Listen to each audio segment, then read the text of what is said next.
بسم اللہ الرحمن الرحیم۔ السلام علیکم ویورز، اردو سٹوری پلس میں خوش آمدید۔ آج میں آپ کے لیے ایک اور سچی کہانی لے کر حاضر ہوئی ہوں۔ امید ہے کہ کہانی آپ کو ضرور پسند آئے گی۔ کہانی پسند آنے کی صورت میں اس ویڈیو کو لائک کیجیے اور اس طرح کی مزید کہانیاں سننے کے لیے ہمارے چینل اردو سٹوری پلس کو سبسکرائب کیجیے۔ نادیہ میری تایا زاد تھی۔ ہمارے گھر پاس پاس تھے۔ ہم عمر ہونے کی وجہ سے ایک ساتھ اسکول میں داخلہ لیا تھا۔ اب 9ویں جماعت میں آ گئے تھے۔ مڈل گرلز اسکول میں گھر سے 15 میل دور کا سفر تھا۔ لاری اڈے سے بس ملتی تھی، اکٹھی گھر سے نکلتی اور اڈے تک پیدل سفر کرتی۔ یوں 1 سے 2 بھلے والے مقولے پر عمل پیرا تھیں۔ امی اور تائی کی کبھی نہ بنی۔ جب تک ایک گھر میں رہنا سہنا تھا، کسی طرح گزارا کر لیا۔ بچے کچھ بڑے ہوئے تو تایا ابو نے صحن کے بیچوں بیچ دیوار اٹھا دی۔ یوں ایک مکان 2 حصوں میں تقسیم ہو گیا۔ نادیہ بھی مجھ سے ایک دیوار ادھر ہو گئی۔ مکان کی تقسیم سے ہماری محبت میں فرق نہ آیا۔ ہم روز ملتے، پہلے کی طرح اکٹھے اسکول آتے جاتے۔ اگرچہ تائی ہمارے گھر آتی اور نہ امی سے ملتی، لیکن ہم نے اپنی ماؤں کی تلخ روش کو نہ اپنایا اور اپنائیت کے رشتے کو قائم رکھا۔ مجھے اور نادیہ کو ایک دوسرے کے گھروں میں آنے جانے کی روک ٹوک نہ تھی۔ تایا ہمارے گھر آتے اور ہم سے پیار کرتے، کیونکہ یہ تو عورتوں کی لڑائی تھی جس سے ابا اور تایا کے میل ملاپ میں رکھنا نہ پڑا تھا۔ 9ویں میں اسکول دور ہو گیا۔ اب لاری سے جانا پڑتا تھا، جس کے لیے صبح جلد نکلنا ہوتا۔ ہم صبح 7 بجے اڈے پر پہنچ جاتے۔ سواری کے لیے ویگن، بس یا لاری جو اس وقت ملتی اس میں سوار ہو جاتے تاکہ لیٹ نہ ہوں۔ زیادہ تر لاری اڈے سے بس پر ہی سوار ہوتے جو ہم کو لبے سڑک واقعہ ہمارے اسکول پر اتار دیتی۔ روز کی سواریوں سے عموماً مقامی بس اور لاری ڈرائیور واقف ہو جاتے ہیں۔ ہمارے ہاتھوں میں اسکول بیگز دیکھ کر وہ ہمارے لیے گاڑی کو روکتے، اگرچہ ہم ابھی کچی سڑک پر ہوتی۔ 2-4 فرلانگ سے ہم کو آتا دیکھ کر بس روک دیتے تھے۔ اس ڈرائیور کو ہم خوب پہچانتے تھے، وہ بھی ہمیں جانتا تھا۔ وہ 7 بجے بس لے کر گاؤں سے آنے والی طالبات کا منتظر ہوتا، بس کو روکے رکھتا، کیونکہ اسکول کی لڑکیاں اس کی مستقل سواریاں ہوتیں۔ ہم بھی اسی گاڑی میں سوار ہونے کو ترجیح دیتے۔ ہاں، اگر کبھی یہ بس ہم سے مس ہو جاتی تب دوسری سواری پر جانا پڑتا۔ اس روز بھی یہ بس ٹھیک ٹائم پر آ گئی۔ ہم صحیح وقت پر پہنچ گئیں۔ جو ہی بس میں سوار ہوئیں، ہم سے پچھلی نشست ایک خوش شکل نوجوان بھی سوار ہو گیا۔ اس روز تو ہم نے نوٹس نہ لیا، لیکن اگلے کئی روز تک ایسا ہی ہوتا رہا۔ تب محسوس ہوا جیسے یہ نوجوان لاری اڈے پر ہمارے آ جانے کا انتظار کرتا ہو۔ جو ہی ہم بس پر چڑھتے، یہ بھی چڑھاتا۔ ہم خواتین کی مخصوص نشست پر بیٹھتی اور یہ ہم سے پچھلی سیٹ پر بیٹھنے کی کوشش کرتا۔ اگر وہاں کوئی دوسرا شخص بیٹھ جاتا اور اسے جگہ نہ ملتی تو پہلے سے نشستہ آدمی سے درخواست کرتا، محترم آپ ذرا پچھلی سیٹ پر جانے کی زحمت گوارا کر لیں، کیونکہ میرے ساتھ خواتین سفر کر رہی ہیں۔ کئی بار یہ قصہ ہوا، تب میں چوکنی ہو گئی، کیونکہ اس کے ساتھ کوئی خاتون سوار نہ ہوتی، وہ اکیلا ہی چڑھتا تھا، گو کہ ہم ہی وہ خواتین تھیں جن کو وہ اپنے گھر کی خواتین ظاہر کرتا تھا۔ ہمارا تو روز کا آنا جانا تھا۔ چند دن تک دھیان نہ دیا، لیکن ایک بار ماتھا ٹھنکا، کیونکہ خواتین کی مخصوص نشستوں پر اس روز ہم دونوں کے علاوہ کوئی خاتون سوار نہ تھی۔ پھر ہم بھی عین اسی سیٹ پر بیٹھے تھے جس کے پیچھے وہ براجمان تھا۔ وہ ایک شخص سے ملتجی تھا، بردر ذرا آپ بیک سیٹ پر چلے جائیے، میرے ساتھ خواتین بھی ہیں۔ یہ سن کر اس شخص نے موصوف کے لیے جگہ خالی کر دی اور خود پیچھے چلا گیا۔ گاؤں میں یہی رواج تھا، اگر کسی مرد کے ہمراہ خواتین سفر کر رہی ہوتیں تو ہم سفر خواتین کی مخصوص نشست سے قریبی سیٹ اس کے لیے خالی کرا دی جاتی۔ میں نے نادیہ سے کہا، لگتا ہے کہ یہ شخص ہمارا تعاقب کرتا ہے، نہ جانے کون ہے، میں نہیں جانتی۔ اس نے جواب دیا، منزل آ گئی ہے۔ ہم قریبی شہر کے اسکول کے اڈے پر اتر گئے۔ تبھی میں نے پیچھے مڑ کر دیکھا، وہ نوجوان ذرا فاصلے پر ہمارے پیچھے چلے آ رہا تھا۔ نادیہ، اف یقین مانو یہ ہمارا تعاقب کر رہا ہے۔ ہاں، آج کی بات نہیں ہے، یہ تو کئی دنوں سے ہمارے پیچھے آتا ہے۔ تو تمہیں پتہ تھا، مجھے کیوں نہیں بتایا؟ ارے بھائی، یہ بھی کوئی بتانے والی بات ہے؟ ایسے آوارہ تو روز ہی مل جاتے ہیں، بس تم اس کا کوئی نوٹس مت لو۔ اس کے بعد میں نے نوٹ کیا کہ نادیہ اس نوجوان کے بارے میں بہت مضطرب ہو گئی ہے۔ جو ہی ہم بس سے اترتے، وہ اس طرح بھی انداز سے پلٹ پلٹ کر دیکھتی۔ اگر ہمارے پیچھے وہ نوجوان آ رہا ہوتا تو زیادہ مضطرب ہو جاتی۔ اس کی حرکات اور سکنات اس کے کنٹرول سے باہر ہوتی، کبھی نقاب الٹتی، کبھی گرا دیتی، دھیان کہیں ہوتا، قدم کہیں پڑتے۔ وہ میری درینہ دوست تھی، تایا ذات تھی، کچھ کہہ کر ناراض نہیں کرنا چاہتی تھی۔ اچھی طرح جان گئی کہ یہ شخص ہمارا تعاقب کرتا ہے، لیکن وہ خود احتجاج کرتی، نہ مجھے کچھ کہنے دیتی۔ میں تعاقب میں آنے والے کی وجہ سے بڑبڑاتی تو کہتی، چھوڑو بھی، آوارہ لڑکے تو لڑکیوں کے پیچھے پڑ ہی جاتے ہیں، اس کے منہ لگنا نہیں ہے، اس میں ہماری ہی بدنامی ہے۔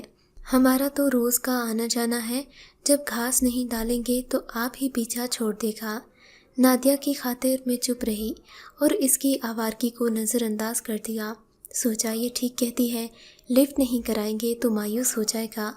سوچا بھی نہ تھا کہ میری عزیز از جان کزن اچانک یو ٹرن لے گی اور مجھ سے اپنی راہ الگ کر لے گی۔ اب وہ اسکول کے لیے جان بوجھ کر دیر سے نکلتی۔ مجھے تو اپنی پڑھائی عزیز تھی، چند دن یہ برداشت کیا، لیکن روز روز استانے کی ڈانٹ کون سہتا؟ چنانچہ اب ہم اسکول اسمبلی میں بھی ٹھیک وقت پر نہ پہنچ پاتے تو میں اس کا انتظار کیے بغیر اسکول کے لیے نکل پڑتی۔ یوں میں ٹائم پر پہنچ جاتی، لیکن نادیہ دیر سے آتی، جرمانہ لگتا، ڈانٹ کھاتی، سزا ملتی، مگر اس کے معمول میں تبدیلی نہیں آئی۔ چند دنوں کے بعد یہ ہونے لگا کہ وہ اسکول سے غیر حاضر رہنے لگی۔ میں نے تایا کے گھر جا کر اسے باز پرس کی تو آنکھیں دکھا کر بولی، تم چپ رہو، اس معاملے سے دور رہو۔ مجھے دیر ہو جاتی ہے تو ڈانٹ اور بے عزتی کے خوف سے ناغہ کر لیتی ہوں۔ تم استانی کو کہہ دیا کرو کہ وہ بیمار ہے، اس لیے نہیں آئی۔ ہاں، میری امی کو کچھ مت بتانا۔ تیور ایسے ہوں تو کوئی بے وقوفی سمجھ جاتا ہے کہ دال میں کچھ کالا ہے۔ تائی ہم سے ناک چڑھا کر رکھتی تھیں، ہم بھی ان کے نزدیک نہیں پھٹکتے تھے۔ ان سے نادیہ کی شکایت کرنے کی بھلا مجھ میں کیا جرأت؟ اب معاملہ صاف ہو گیا تھا کہ نادیہ الگ اسکول کیوں جاتی ہے۔ میں نے بھی اس سے اپنا راستہ الگ کر دیا، حتیٰ کہ ملنا جلنا، بات چیت بھی چھوڑ دی۔ اب وہ نوجوان بھی اس بس میں نہ ہوتا جس میں ہوتی، بلکہ وہ نادیہ کے ساتھ سفر کرتا۔ آخر ان کے بیچ کوئی تو معاملہ ہو گیا تھا۔ وہ اسکول آئے یا غیر حاضر رہے، اب میں پرواہ نہیں کرتی تھی۔ اس کی اپنی راہ تھی اور میری اپنی راہ تھی۔ میں نے اس بات کا کسی سے تذکرہ بھی نہیں کیا، کیونکہ تائی اماں تو گلے پڑنے والی عورت تھیں، وہی ایک تھیں جو بیٹی کو بھٹکنے سے روک سکتی تھیں۔ تاہم مجھے فکر اور پریشانی ضرور تھی کہ اگر وہ کسی بدمعاش کے ہتھے چڑھ گئی تو نہ صرف خود کو نقصان پہنچائے گی، بلکہ ہمارے خاندان کی عزت بھی خاک میں مل جائے گی۔ ایک بار میں نے دیکھا وہ اسی نوجوان کے ساتھ کار میں جا رہی ہے۔ یہ کار عین میری نگاہوں کے سامنے سے گزری تھی۔ اس وقت میں بس میں کھڑکی کے پاس بیٹھی تھی۔ آنکھوں سے دیکھا تو یقین ہو گیا کہ نادیہ غلط راہوں کی مسافر ہو چکی ہے۔ اس کا ہم سفر بھی وہی ہمارے تعاقب میں آنے والا نوجوان ہے جس کے بارے میں مجھے پہلے ہی شک تھا۔ اب وہ اسکول کے بہانے گھر سے نکلتی اور اس کے ہمراہ گھومتی پھرتی۔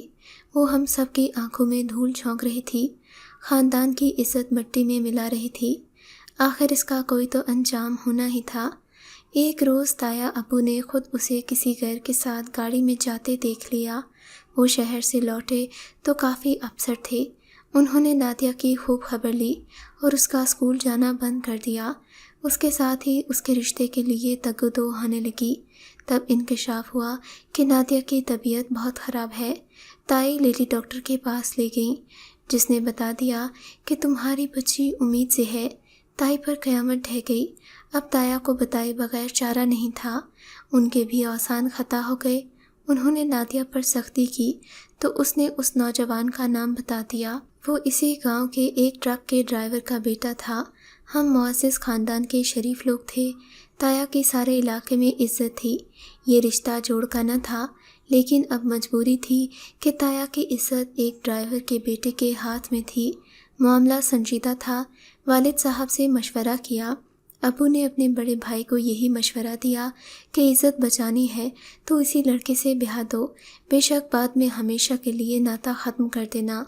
اس وقت حالات ایسے ہیں کہ شادی کے سوا کوئی چارہ نہیں، یوں بھی تمہاری بیٹی کے اس کردار کی وجہ سے اب اس سے کون شادی کرے گا؟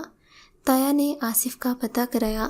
معلوم ہوا کہ وہ پہلے سے شادی شدہ ہے، 3 بچوں کا باپ ہے اور گھر میں کوئی کام بھی نہیں کرتا۔ اولاد جیسی بھی ہو، کوئی باپ جان بوجھ کر بیٹی کو کنویں میں دھکا نہیں دینا چاہتا۔ والد صاحب سے رو کر کہنے لگے، تم تو اس بدماش سے واقف ہو، اس نے ہمارے گھر میں نقب لگائی، ہماری عزت کا دشمن ہے، اوپر سے کم ساتھ شادی شدہ بھی ہے، تم کیا کہتے ہو؟ اس سے بہتر ہے کہ نادیہ کو زہر دے دیں۔ اپنے بھائی کی مجبوری پر ابا کی آنکھوں میں آنسو آ گئے، کیونکہ تایا بھی رو رہے تھے۔ ابا نے کہا، آنکھوں دیکھی مکھی کوئی نہیں نگلتا، پھر بھی تم بھائی ہو، تمہاری مجبوری پر کلیجہ پسیجتا ہے۔ میں اپنے بیٹے کو راضی کر کے نکاح کرائے دیتا ہوں، بعد میں دیکھ لیں گے، ابھی تو بدنامی کی تلوار این سڑک کے اوپر لٹک رہی ہے۔ کوئی چارہ نہ تھا، ابو اور تایا کی عزت تو ایک تھی، بدنامی ہوتی تو سبھی کے منہ پر کالک لگتی۔ نادیہ کو موت کے گھاٹ اتارنے کا بھی کسی میں حوصلہ نہ تھا۔ والد نے یہ راز سینے میں چھپا لیا کہ ان کی بدبخت بھتیجی امید سے ہے۔ والدہ اور بھائی کو نہ بتایا اور جھٹ پٹ بھتیجی کا نکاح اپنے بیٹے ارسل سے پڑھوا دیا، جو بھی BSc کا طالب علم تھا۔ وہ تو واویلا کرتا رہ گیا، ابو آپ کو کیا ہو گیا ہے؟ کیوں اس قدر جلدی پڑ گئی؟ مجھے تعلیم تو مکمل کر لینے دیں۔ مگر ابو نے کسی کی نہ سنی، انہیں تو خاندان کی عزت کے لالے پڑے ہوئے تھے۔ نادیہ شادی ہو کر ہمارے گھر آ گئی، تائی کو بھی گھٹنے ٹیکنے پڑے، ان کا سارا غرور خاک میں مل گیا۔ امی سے جھک کر ملنے لگیں۔ میری ماں حیران تھیں کہ جٹھانی کو کیا ہو گیا، یہ کیسا معجزہ ہے کہ بیٹی کا رشتہ بھی دے دیا اور اب غلام بنی جاتی ہیں۔ وہ طوفان جس کی ابھی آہٹ بھی سنائی نہ دی تھی ٹل گیا۔ نادیہ سردہ تھی مگر ایک لفظ بھی بول نہیں سکی تھی۔ بہرحال اس نے وقت مقررہ پر ایک بیٹے کو جنم دیا، جس کو میرے سوا ہر ایک نے ہاتھوں میں اٹھا لیا۔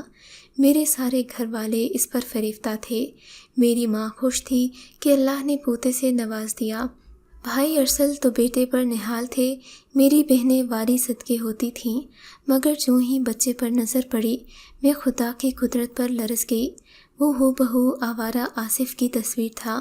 اس کی صورت واضح طور پر اس حقیقت کو منکشف کر رہی تھی کہ وہ آصف کا بیٹا ہے۔ میں نے اسے دیکھا ہوا تھا اور اب اس نامولود کو دیکھ کر دھوکہ نہیں کھا سکتی تھی۔ ہمارے گھر میں اس حقیقت سے صرف 4 افراد نادیہ کے علاوہ واقف تھے، تایا جی اور ابو، تائی اور چوتھی میں تھی۔ تبھی میں آج تک اس بچے کو دل سے پیار نہ کر سکی کہ دل سے اپنا قبول ہی نہ کرتا تھا۔ اے کاش میں کبھی اس تعاقب کرنے والے نوجوان کو نہ دیکھتی۔ نادیہ نے اب حالات سے سمجھوتا کر لیا۔ میں اس کی کمزوری جانتی تھی، اس نے کبھی میرے آگے سر نہ اٹھایا۔ وہ میری بھابھی تو بن گئی مگر ہماری دوستی جاتی رہی۔ میں نے اس کے ساتھ واجبی سا تعلق رکھا جس کی وجہ صرف وہی جانتی تھی، باقی لوگ تو اس کو عزت اور تکریم دیتے تھے جو اس رشتے میں اسے ملنی تھی۔